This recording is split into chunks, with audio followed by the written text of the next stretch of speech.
Good Tuesday morning, everyone. Welcome to the Volquest.com podcast with Austin Price and Rob Lewis. I'm Brent Hubbs, and as always, the podcast brought to you by our good friends, Blue Water Climate Control. We can't thank them enough for their support of the site the last year or so. They've just been a great partner with us, and be sure and check them out at bluewaterclimatecontrol.com. I've been talking about that mini split ductless unit that they've been offering. That special is continuing. It's not going to last much longer, though. For more on that, including the financing options for qualified buyers, you can call them at 865-299-2290, or you can go online and get more details. You can also book an appointment for a free estimate as well.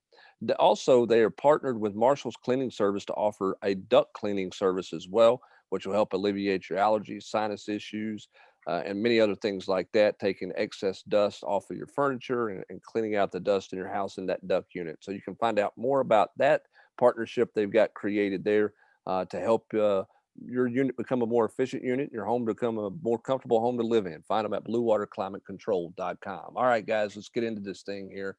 Do we have to? Yeah, sure. Why not? On Monday, Tennessee's athletics director, Danny White, was on the move and was in Atlanta and interviewed, we believe, a couple of candidates for sure, maybe more. We're not exactly sure, but he did spend essentially all day in Atlanta on the business day. Later today, we think he's going to have some type of conversation with Kevin Steele, a second conversation. The first one was not a job interview. The first conversation he had with Kevin Steele, in my belief, last Friday, was just a lay of the land about the football team before he went out or after he met with those guys.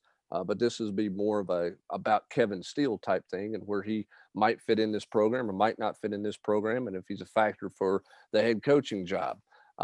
So that's where I am. Austin, Rob, where's the latest? What do you got? Well, I mean, you kind of gave us a good lay of the land. I mean, again, everybody took our update or that I typed out, but it was a collaboration. Last night, and they naturally just gravitate towards the names they don't like because they don't want those names on there. I get it. I totally get it. Sonny Dykes is not a sexy hire. My wife said, "Who is Sonny Dykes?" I said, "Imagine Craig Price walking to the podium. Craig would be my father." That's and don't be knocking Craig Price like that. But my He's point a great is, American. He's just not going to move the needle. Sure. No offense to my dad, but if he walked to the podium, he ain't moving the needle either. Well, so I mean, go ahead. We know that he's gotten interest from Tennessee. I know this from I've got this from multiple people, including the fact that Jim Leavitt, who he is trying to hire as his defensive coordinator at SMU, has yet to receive his MOU and new contract as he hires him away from Willie Taggart and FAU because of the interest from Tennessee. So he's how much of a factor is he? I don't know. Again, athletic director White, his sister is part of the AD down there at SMU. Is this kind of a favor to kind of help Sonny out, or what is this? Nobody knows. But the point is nobody from Volquest is saying Sonny Dykes is the leader, the guy to beat, any of that stuff. Yeah, Tennessee's had some interest. And I shared this. I mean, I might have a different text in the morning, but I shared with you. I got a text from somebody that generally knows some things tonight that suggested the Sonny Dykes stuff was dead as of late Monday night. That could turn out to be something entirely different tomorrow, but that's where I stand right now. I mean, I just think it feels like, and that's that same person. You hero, you. That the same person also indicated to me that the view on the street from the coaching industry was that this job was quote unquote toxic right now. And I think, that makes sense to me. I mean, doesn't it feel like Tennessee's had some people say no, either directly or when they put out feelers, they were not reciprocated with, yeah, man, I'd really be interested in sitting down at the table and talking with you. Yeah, I think they would have loved to have sat down at the table with a guy like Luke Fickell, and he just wasn't interested. Matt Campbell. I do think, and that doesn't mean like they were offered jobs, but they couldn't even get off the ground to have a conversation. So thus, yeah, I'm with Rob. This job wasn't super attractive 3 years ago. Now you're saying they're under an NCAA cloud, and the fact is Tennessee can't tell these prospective coaches, hey, this is what we're definitely going to have be dealt with here. You're going to be dealt this hand. They can't tell you what hand they're going to be dealt, and that's honestly a bit of an issue, I think. Yeah, and I think because of that, it's not a simple case of backing up a dump truck full of money and somebody's automatically coming. I just, the James Franklin situation, for example. I mean, he's in a position where he's going to be making $7 million at Penn State. Um, so I mean, are you going to pay James Franklin $9 million to get him to Tennessee? $9.5 million to get him to Tennessee? Is that Plus he has a realistic? $5 million buyout. Yeah, I mean, is that realistic? Plus, on top of that, again, you got the NCAA stuff, as you mentioned, and does anybody want to walk into that? I think for young coaches, um, I think young coaches are a little more, and I may be wrong on this. This is just my opinion. Feels like young coaches in football. It's been this way in basketball for a while because the mid-major money has been so good in basketball that some guys have been willing to pass up on some jobs and stay at the mid-major level. I think you have a couple of younger coaches who are at a smaller level that show up in every job search, but they're looking for perfection and they're not willing to make a move because they want something that, quite frankly, might not even be attainable. And I think a guy like Billy Napier factors into that group. He makes Yeah, over no $2 doubt. million a year at Louisiana, which is good money. He loves his AD there. And I think Rob, it feels like he's trying to look for the perfect job. And I don't know if he's ever going to find exactly what he's looking for, but you keep hearing about he's got, he's only coming if he gets all of these things that he wants, and if that's Saban-like control or whatever that is, but you're not seeing guys run and jump to jobs the way you used to because they're comfortable where they are and they're looking for a little bit more stability. And I think Billy Napier is definitely doing that, which is why I don't think he's a factor at all at Tennessee. I thought Danny White might make that a factor, but it doesn't feel like that's going to be the case right now. Yeah, I'm with you. I mean, the money's just so much different than it was 10 years ago. I mean, if you're making $2 million a year, I mean, sure, making 4 or 4.5 is a big jump, but it's not. I mean, how much is that really going to change your lifestyle? And when, like you say, their names are coming up every year. I mean, if you show a little patience, chances are you can land yourself in a much better situation than what you might find in Knoxville, where they've gone through 5 coaches in a little over a decade. Yeah, and I mean, I don't think any of us are saying that Tennessee's bad or Tennessee's awful or nobody wants the job. I think there's just, there's been hesitation about this job in the past because of the leadership. Okay, revolving door in the AD, but also revolving door with the chancellor and the president situation.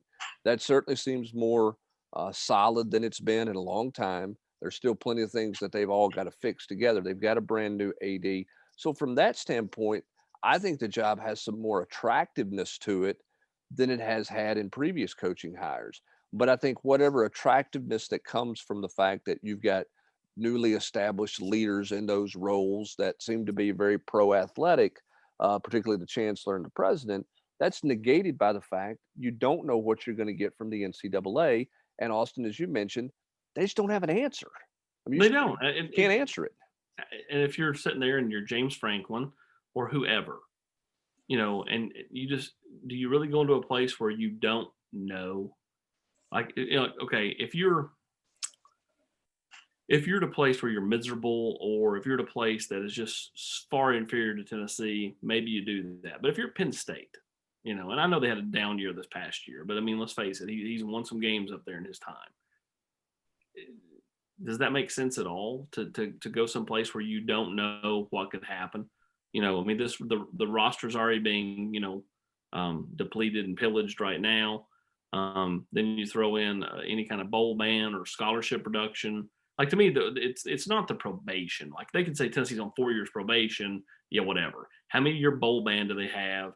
How many scholarships do they lose? That's the thing that I think matters the most. It's everybody loves to throw out the word probation. Okay, that doesn't really matter. I mean, like, if I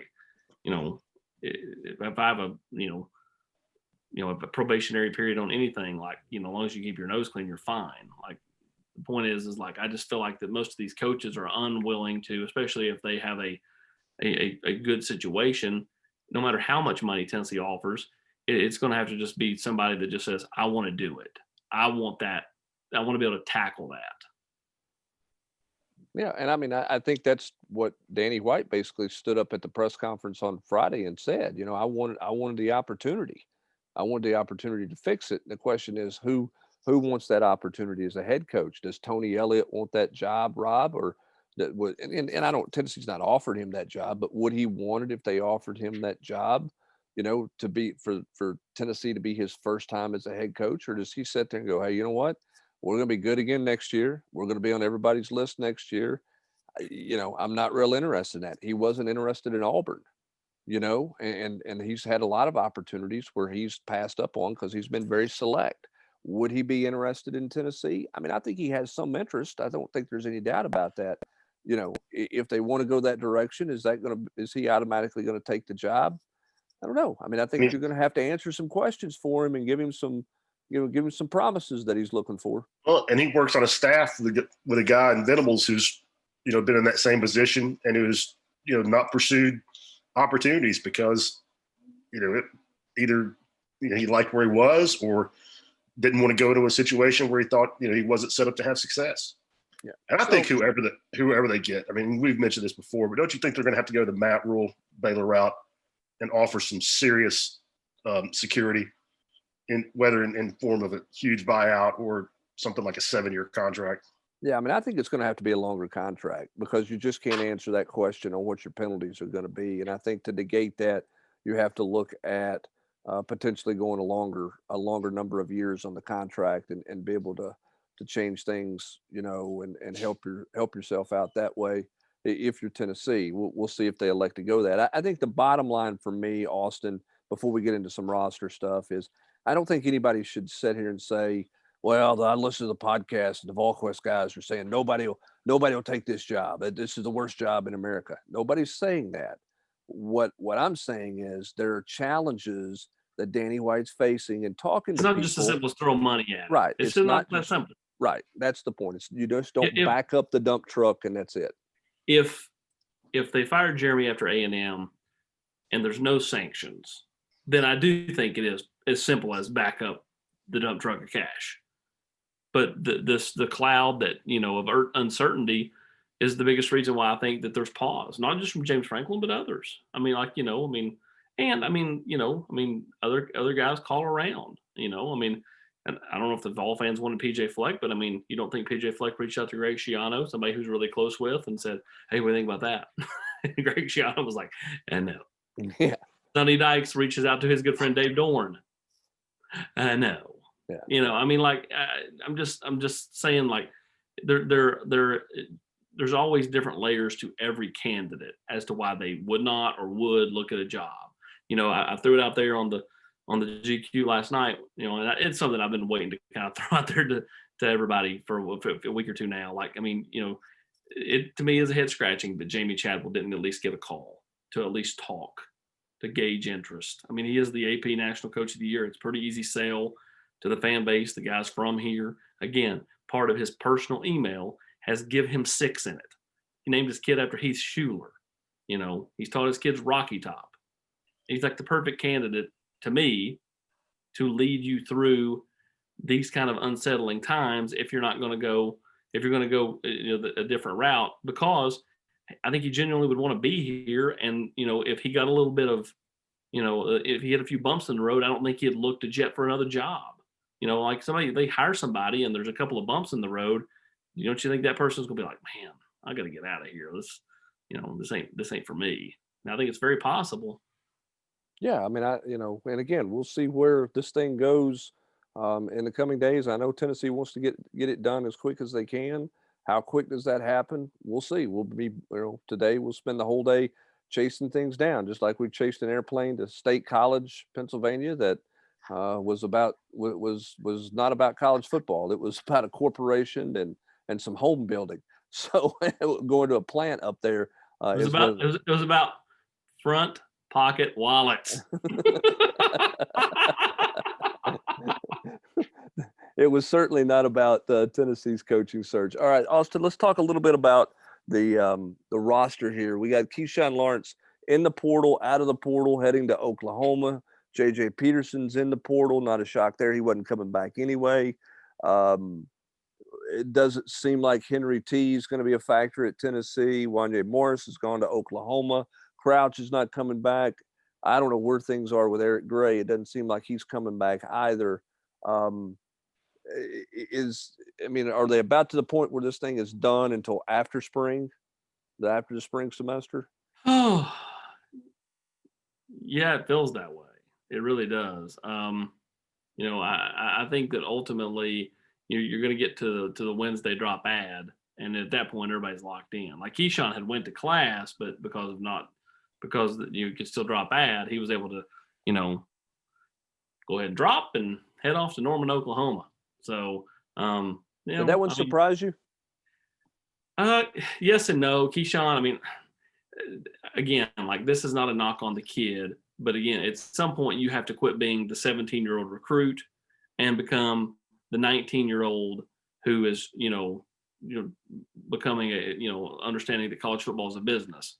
It's a business decision to go to Oklahoma. But then he also put out on Instagram him pictured in Ole Miss uniforms and Miami uniforms and Tennessee with question mark uniforms. Again, much like Wanye, like to me, like that's a bit of immaturity.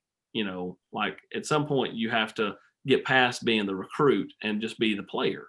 And if you don't want to be here, that's his prerogative. That's why there is the transfer. That's why he's going to be headed off to Oklahoma, and he'll do fine there. I mean, I think to me, out of all the guys besides Henry, he is the biggest loss to Tennessee because Tennessee's not super deep in the secondary. I think he would have started next year if not been a major factor. So to me, this is a loss for Tennessee. Henry would be a loss for Tennessee. Crouch, maybe over time he's going to be a really good player, but to me, he's not shown me enough, playing linebacker for a couple of years to say, okay, that guy is, a big loss for Tennessee. Wanye Morris, is a body at tackle who's got a lot of upside, but again, has some growing up to do.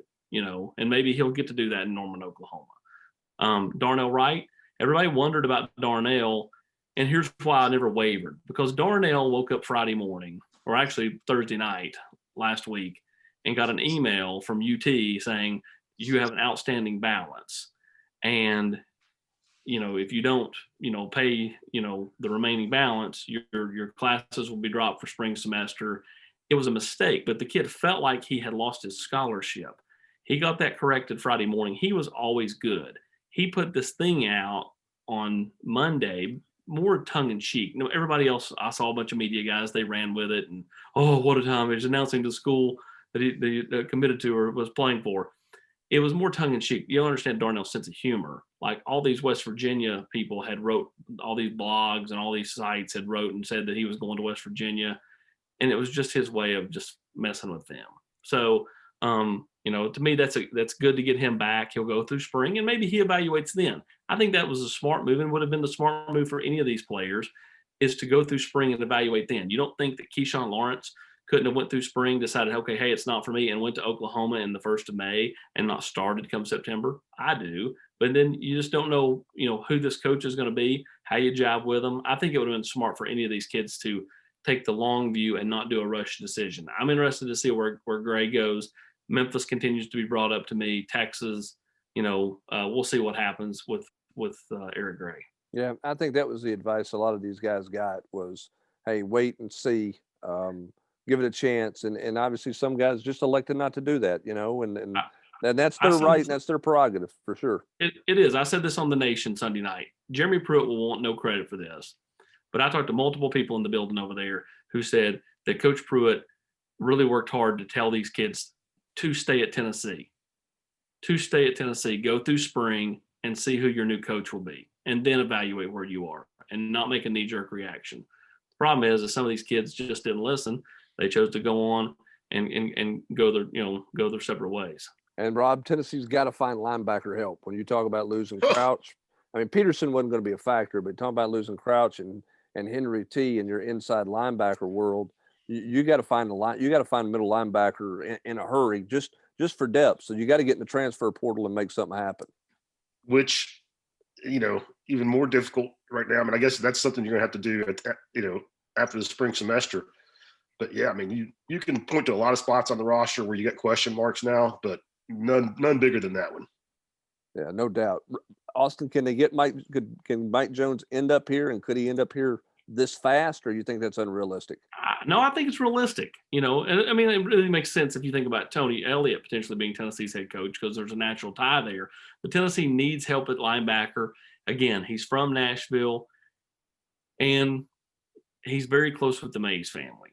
So like I could totally see him ending up here. Now we'll see if, with the decision he makes, maybe he's kind of scared off by the fact that,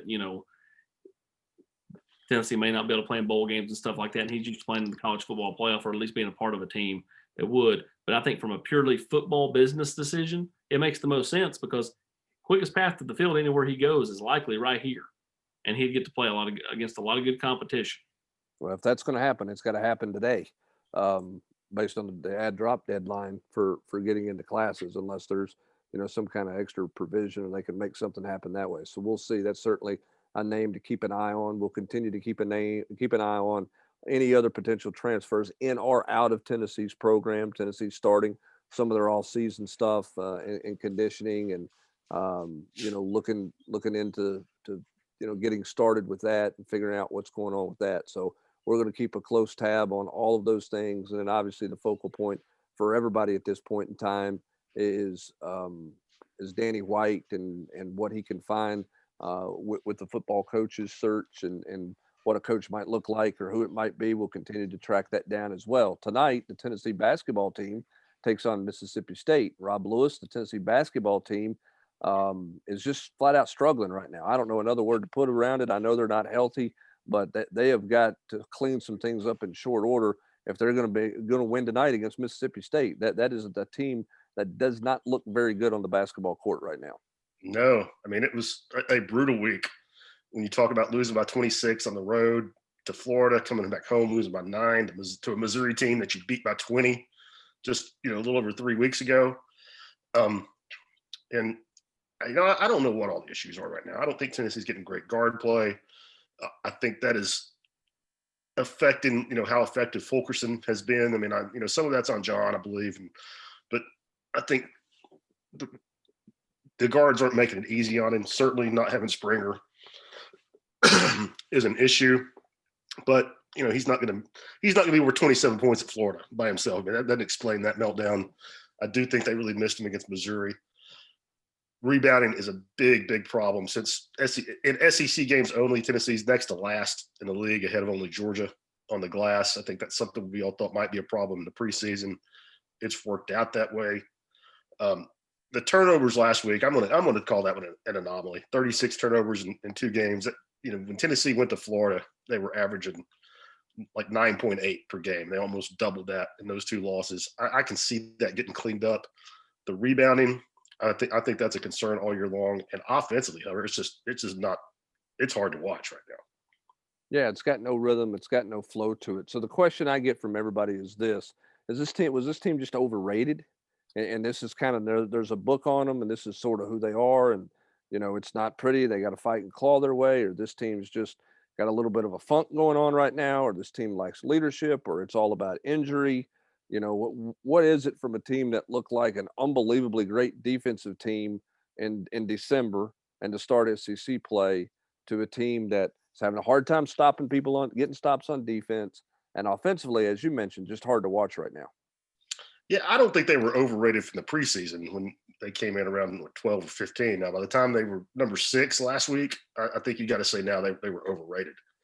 But to me, it's chemistry. I mean, on-court chemistry, not off-court. I mean, I think, I don't think there's a problem there. I don't want to say that at all. I just think it's guys not used to playing together, not gelling like you'd see, and just they don't really know how to win. I mean, 2 big examples of that in the Alabama game, they and in the Missouri game, both those games, they cut it to 8.